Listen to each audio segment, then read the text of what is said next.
Welcome back to our home renovation remodel series thing. In the last couple episodes, we made these 5 base cabinets. And this time I want to get these 5 cabinets set and installed and ready to go so that our plumber can come by and finish running all the supply lines, set the sink, and just have that kind of done. This is all ready for him whenever he has time to get here, and I can work on the other stuff. So these cabinets, they get scribed to the floor because we have these stiles that go all the way down. So it's going to be kind of an interesting procedure, getting these set and scribed to the floor. But the first thing I'm going to do is pour everything out again and attach the leveling feet to the bases. Okay, so leveling feet. I was originally going to use this style here is the ones I'm most familiar with that I've used in the past. And they would just kind of hook onto the side there and directly support the sides. I went down the rabbit hole of leveling feet and systems or whatever, and I found these ones. So they're just a plastic foot that turn up and down, and you can get different mounting bases for them. So they just kind of mount on there like that. And a nice little plus is that you can also buy a little adjuster tool. So for the back ones, you can just reach right in here, hook onto the foot, and you can turn this thing, and that'll turn the foot up and down for you, so you don't have to be trying to reach in there or drill an access hole through the bottom of your cabinet to engage with the threaded piece on here. Now, the biggest reason that I went with this is this little doodad right here. This allows you to clip the skirt board that actually covers the front of the toe kick in place and have it be removable and accessible if you want to get under the cabinet for anything. In my case, I'm going to install toe kick drawers. I don't know where yet. So at this point, this allows me to have that piece removable so I can convert the space into a drawer space if I want to in the future. And one thing that I was kind of thinking about as I was thinking about how these cabinets are being supported is that I really liked originally the idea of having these because they directly support the cabinet sides, which carry all of the load, down into the floor, as opposed to mounting something like this, which mounts to the bottom of the frame. So you have basically the bottom panel almost in shear the whole time. But I had to think bigger picture on this because I have this situation here, which I get scribed to the floor. So this whole front corner of the cabinet bears directly onto the floor. And then I have the back, which is attached to the walls. So the walls are supporting a lot of the weight in the back. The foot's supporting some weight in the back. This foot here will be supporting some weight, and then this will be supporting as well. So I have multiple points of contact to transfer the load into the building. So I feel a little better about not having these. I am going to put these though onto the sink base back there, just to give the base a little more support. So I'll have these to actually set the leveling, and then these I'll attach on here, and I'll be able to just kind of spin them down to place once the cabinet is set, just to give that one just a little more extra support. So to attach these front ones, I made a little spacer block at 4 inches, which is the setback, and that can go right there.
Okay, feet are attached, and I thought I'd just kind of go over the general strategy that I'm going to do here. It's going to be basically setting the cabinets twice. So to get that foot scribed to the floor, what I'm going to do is set this piece of plywood under every foot. That's going to raise the whole cabinet off the floor by this thickness, and then I will scribe this thickness off of the feet. And then when I put the cabinet back with these removed, everything should just drop down exactly this thickness and be all in the same plane and kind of perfect. And then I can do any last little fine tuning and placement along the wall or whatever, left to right, and kind of square to each other and everything, and kind of go from there. So I'm gonna throw these under here, and then we can set the laser up and start to actually set the cabinets.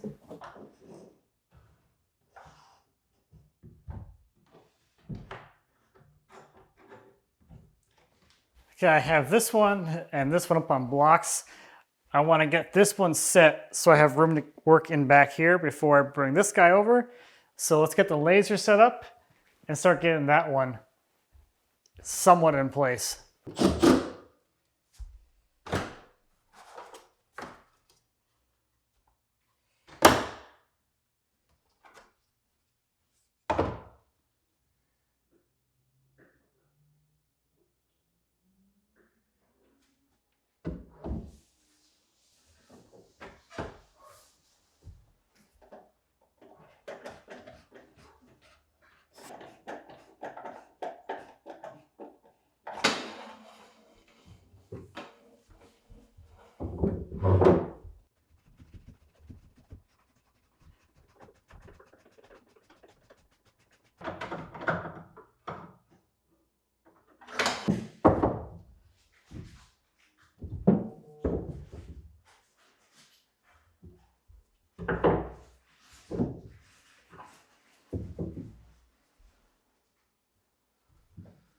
All right, that first one's good.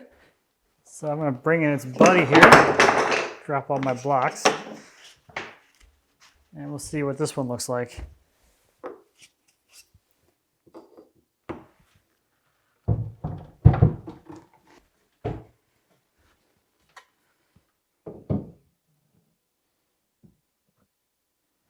Too far.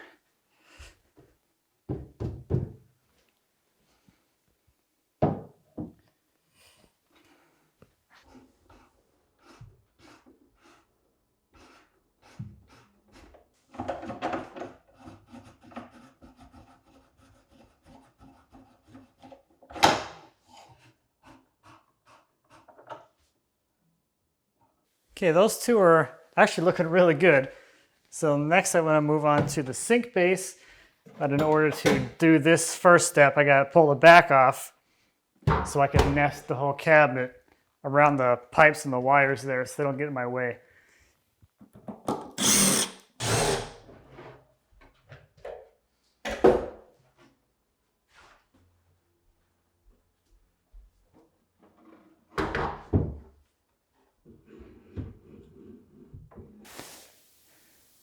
Okay, gotta get rid of some of the scribe. I might actually just notch this.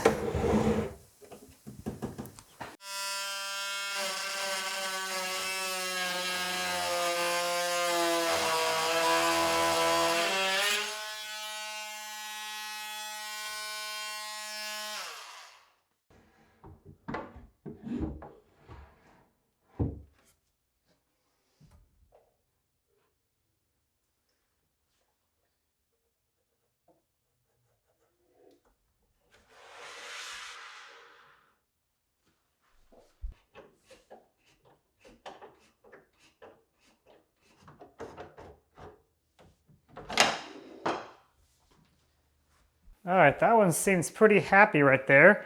So next I want to set that one. So with this thing here, I need 24 inches from here to here for the dishwasher. And I want to make sure that things are lined up. It's not too big of a deal right now, but I want to know what I'm dealing with. So I get the spacing set, and then I'll make sure that everything is kind of coplanar.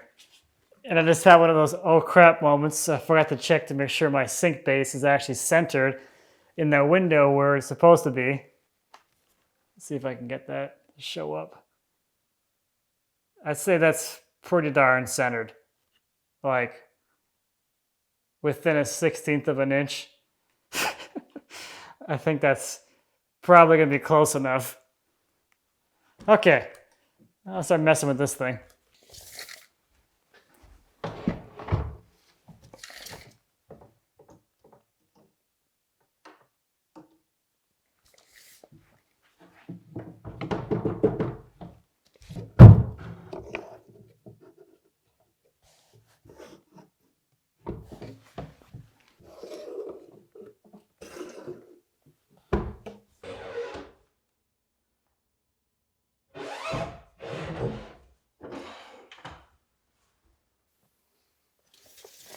Okay, one more.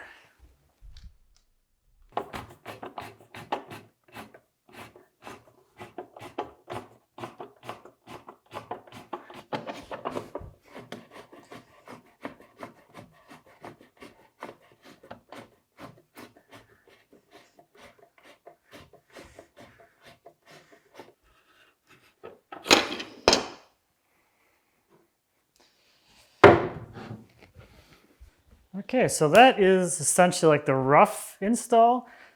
Every cabinet is like within maybe a 1/4 inch of where it needs to be, probably better than that. And now I can go ahead and scribe everything. And one of the nice things about this is that now that I've like been in the space, I see kind of where things are at. It should make the rest of the install a little bit easier. And for the most part, I'm pretty consistent as far as my scribe, except for this cabinet, which I knew was gonna be the worst. And this was one of the areas I didn't fix. I had that hump up here, which I took out. I floated this whole area out up here. So up here is really nice. The one area that I didn't bother with is over here. Remember, our staircase used to be right here. So this floor wasn't here, all through here. So this is all filled in. This is all pretty low. I guess we somehow framed it a little bit low. So I knew it dipped down, but I didn't really care because I was putting cabinets over it anyway. So my biggest gap, my biggest area for the scribe is this cabinet. So my toe kick on this cabinet will be a little bit taller than the toe kicks on all the other ones. So I believe now we can scribe everything to the floor and then actually cut all the scribes. So here's my scribe block that I'm going to use, and this is probably indicative of me being a woodworker and not a carpenter. I'm using a knife for my scribe. I much prefer to work to a knife line than a pencil line. And I also have this blade in here, you can see at a little bit of an angle. I'm clamping on the bevel side. This is a double bevel blade, so if I were to clamp this down to the block flat, I'd be off the block by the width of the bevel, and I'd be scribing a little higher than I really want. So this is right at the top level of my plywood, and that'll allow me to just score those legs. The nice thing about using a knife like this and actually cutting a line is that I shouldn't have to worry as much about chipping or damaging of the paint past that line like you would if you did a pencil line, because the paint and the fibers will be severed by the knife and they should break off or cut off cleanly. So I'm going to go around and scribe all these things down the floor, and then we'll start removing the waste and working back to that knife line.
cool?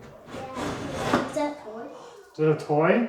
Yeah. Not a toy. Is this a toy?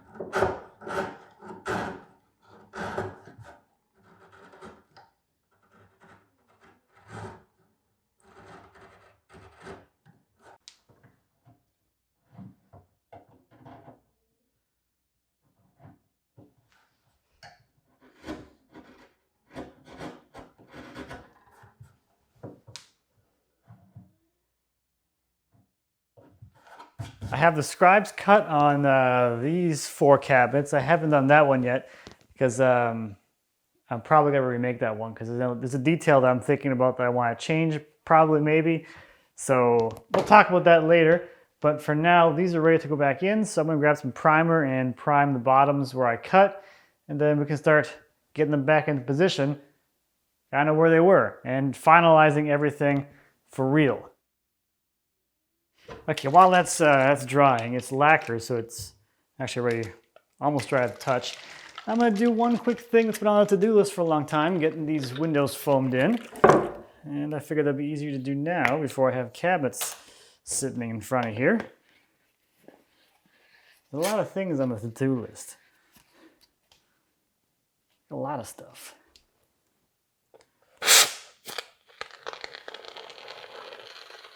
Now, as I'm doing down here, I thought I'd share one detail that's going to happen later, and that is that the countertop itself is going to wrap up into the windowsill.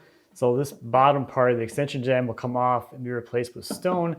So I just want to make sure I don't get anything that's like going to encumber this coming off later. But that'll be the stone fabricator's thing to do.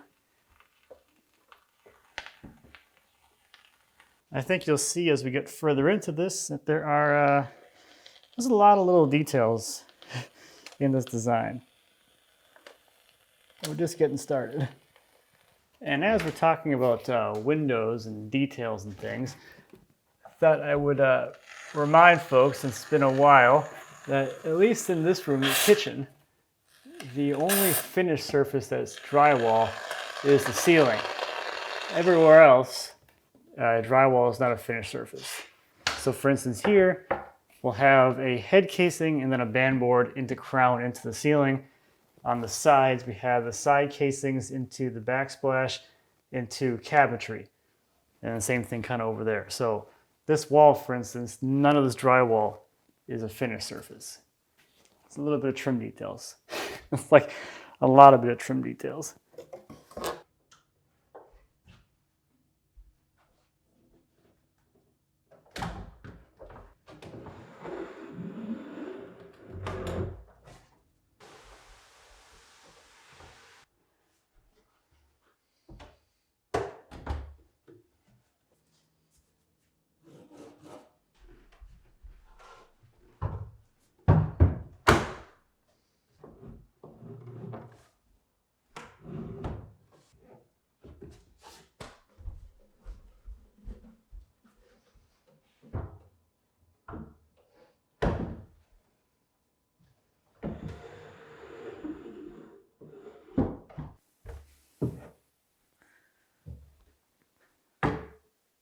That's good.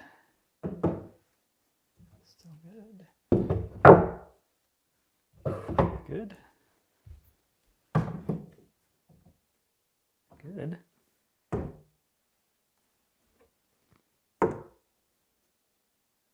Good. All right, well, that worked. I like when silly things happen to work.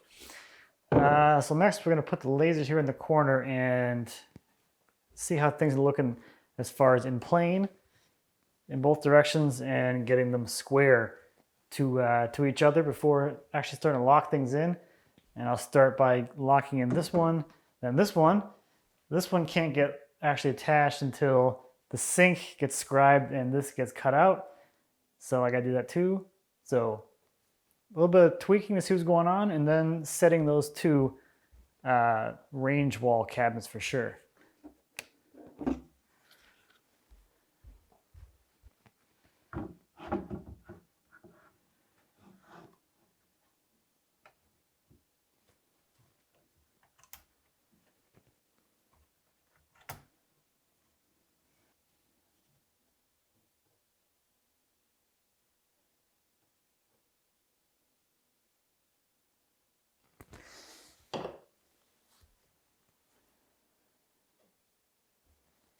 Like, surprisingly square. This just has to come out a little bit, I think. So along this wall, I have this 3/4 inch spacer, and that's where my laser line is currently set up. So I can see that to make these two cabinets coplanar, this one's already on the line. That one's a little bit back. So this cabinet needs to come away from the wall, yeah, like a tiny bit. Like I think it's like a 1/16 of an inch or so. And I can of course check that too with the straight edge. If I run the straight edge across the cabinet faces, that side's touching. I'm touching up here, but I have a slight gap right here. So this one's angled kind of back in a little bit compared to that one. So I'm just gonna try and pivot this thing out towards my line, and of course my laser is going to move with it because, you know, it's sitting on the cabinet. I'm going to move. But that's fine. I can see the grain of where I need to move this to on the floor.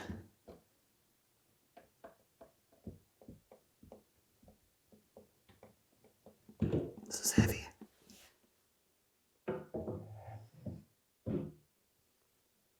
Okay, those are happier. More better.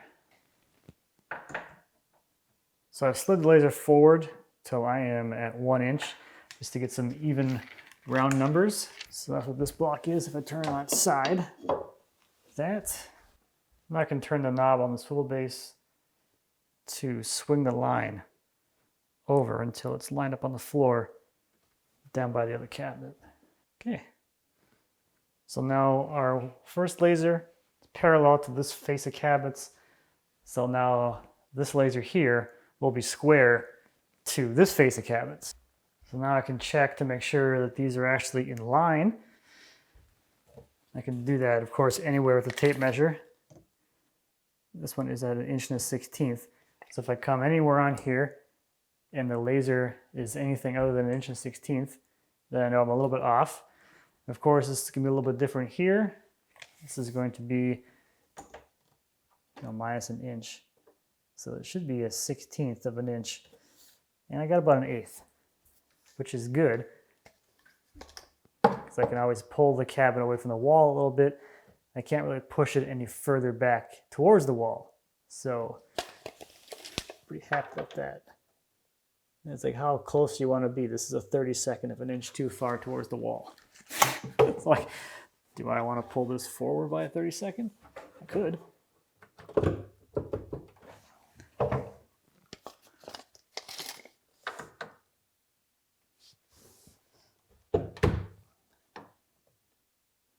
Okay, that's where that wants to be.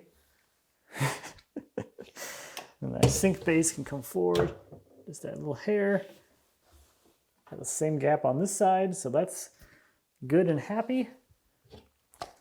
And then this one I haven't set, but I can always just check it so I know for the future. This one is 1 1/8 inch, so this one can come forward later on by a 1/16 off the wall, which is better, again, because I can't go backwards, but I can come forward as much as I want. I feel like this is too easy. It's like it worked out too well or something, but I don't know. Let me verify this gap here for the range. The range is 35 7/8. The opening for it should be 36, so you got the extra space. And I got 36 on the money. Okay, I'm gonna secure the corner cabinet, check everything again, and then we'll secure that one.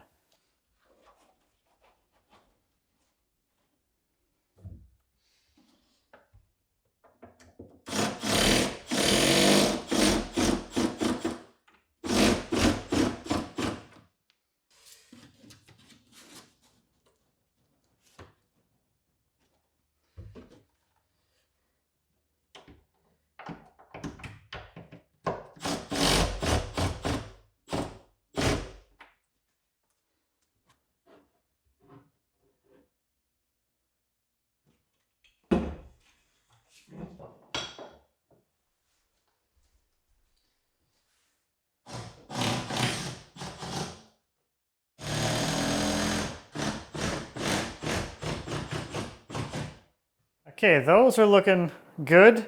Everything else is still fine, so I'm going to slide this thing over the width of the scribe, which is this much, and we can get the sink on here and get this scribed.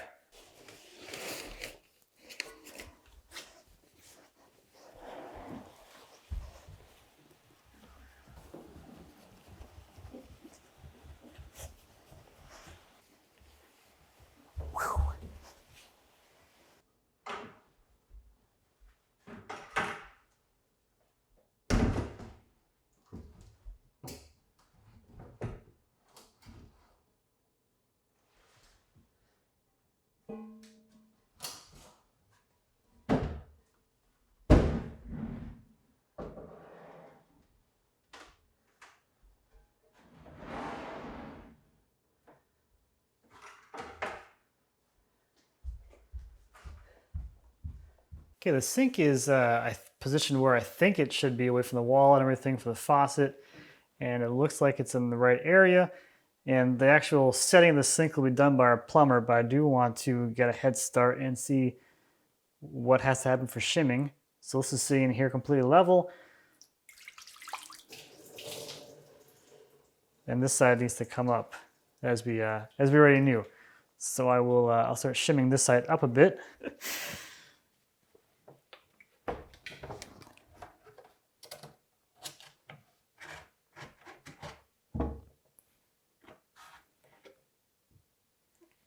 Okay, so I just got off the phone with Donovan. He's going to give our plumber a call and see how we should proceed here.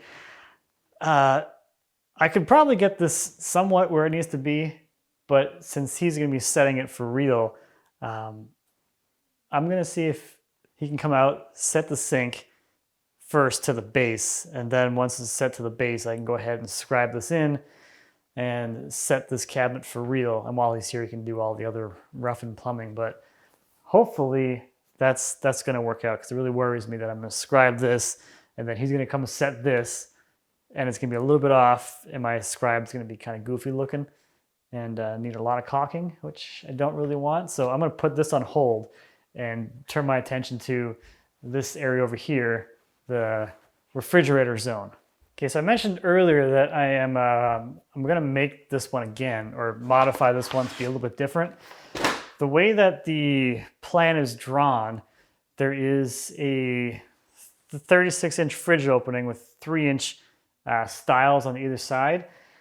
But one detail with that is that the stile over here comes into the wall and then the casing comes into that. So as you're looking at it, it's asymmetrical, which will be okay, but I am making the details symmetrical everywhere else.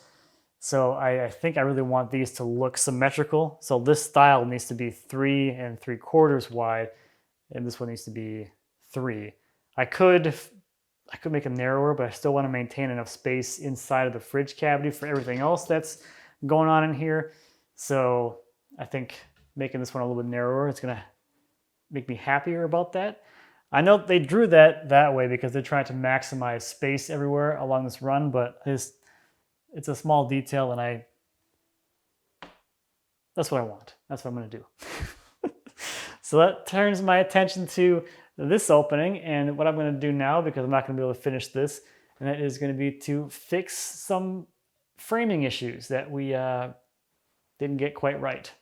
So this is going to be the doorway into the entryway foyer room, I guess, whatever you want to call it. And it's supposed to be a 4-foot wide opening, and it goes like refrigerator, cabinet, casing, and then the jamb goes immediately because there's no drywall anywhere. So the mistake that we made here is that when we figured out the spot in the wall where it had to be, we thought that the refrigerator cabinet was supposed to be 24 deep because that's how deep the fridge is, but it's actually drawn at 26 to give a little bit of a bump out against the facade of everything else. Because on the other side of the room, we have the tall appliance garage. That one sticks out 2 inches as well. So the idea is that that cabinet and the fridge cabinet kind of bookend the L run here of the cabinetry. So my rough opening is now too far this way. I could make it narrower. So I could come over here. This would be the side of the opening, and it could be like a 40-inch wide opening. But I think it's going to get a little too neck down coming through here, especially with this being a pretty main thoroughfare. As you enter the house, they'll come through here into the kitchen. So I want to bump this opening over. This side's easy. You just put a filler in here. I'll fill it out to like, I'll probably put one filler, and that'll give me an inch to adjust my jamb. This side has to come over, no, I'll move it over 3 inches, a double stud over. So since it's been a while since we did all the framing, the exterior wall of the house where the front door used to be ran right here. So we have a beam in the ceiling right here that comes down onto another beam here. What we did, because apparently we were thinking, is that this beam actually runs out and ends over here. So I can move this over a little bit without too much of an issue, because that beam up top there is continuous to where I want to go to. Now, another reason why this matters, and I'm wanting to take care of this now, is that because, again, no drywall, the right side of this opening sets the starting point of this cabinet, which is going to go here and replace this door in this wall. So I want to make that soon. So I need the final size of that cabinet so I can actually make it. And to get the final size, I need the final placement of this opening.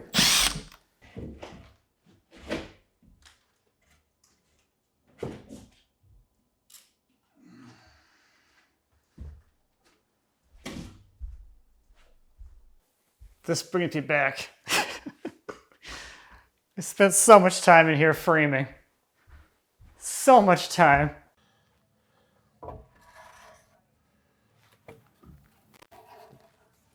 I think you cut this too long. Huh? Too long. Is it too long? By how much? Not much. Fine on my end. Okay.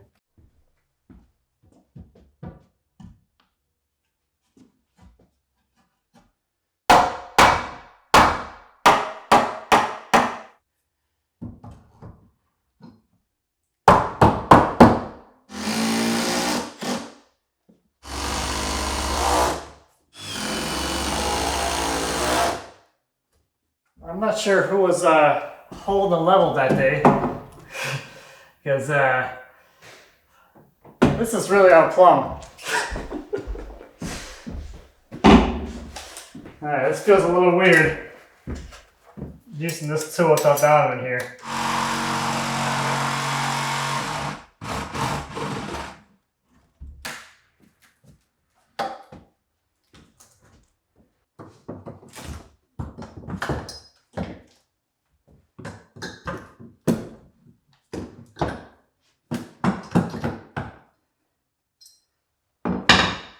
Since this lumber is all leftovers from building the barn, does that make this barn wood? I think it might.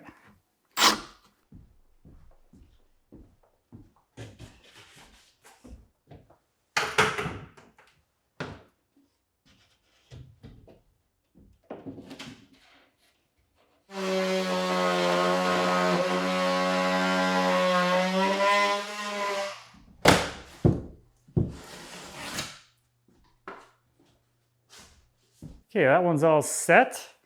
So then again, this will go away. That's where the cabinet's going to be. That'll be another doorway. That's currently supporting the cabinets for the current kitchen on the other side of that wall. So that one's probably can get opened up for a while. But there's one more little framing issue I want to fix right there with that light switch. So this is another little bit of an, I guess, oversight, or just, I don't know whatever you want to call it. We framed this opening oversized, which makes sense because we weren't sure exactly where this door is going to be. The jamb of the door is going to line up perfectly with the V-groove in the paneling that's going to be covering this wall. So the door is hidden, or it looks hidden in the V-groove. We framed it oversized so we could adjust it side to side to land the side of the door directly where it needs to be.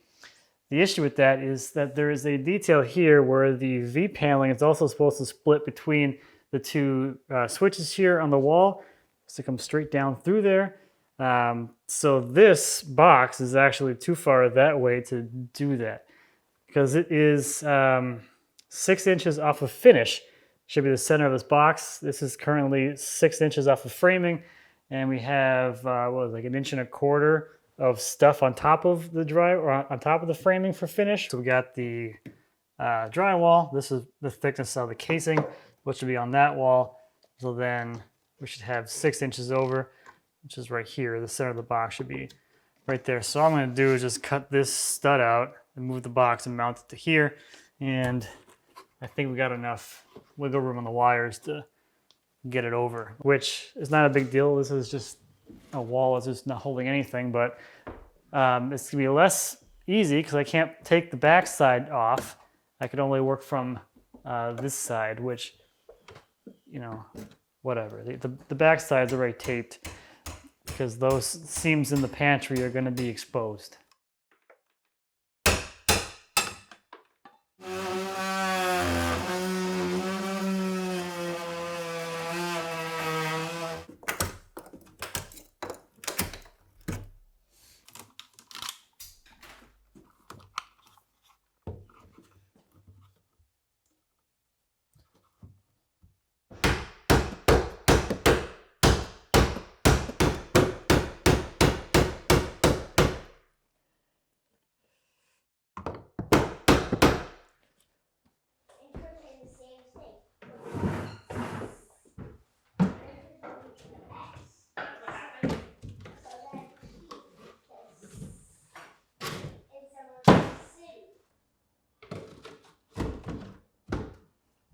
So 6 3/4 would be where that first seam will end up on the V paneling, and then the second seam would be at 12 3/4 off of that drywall.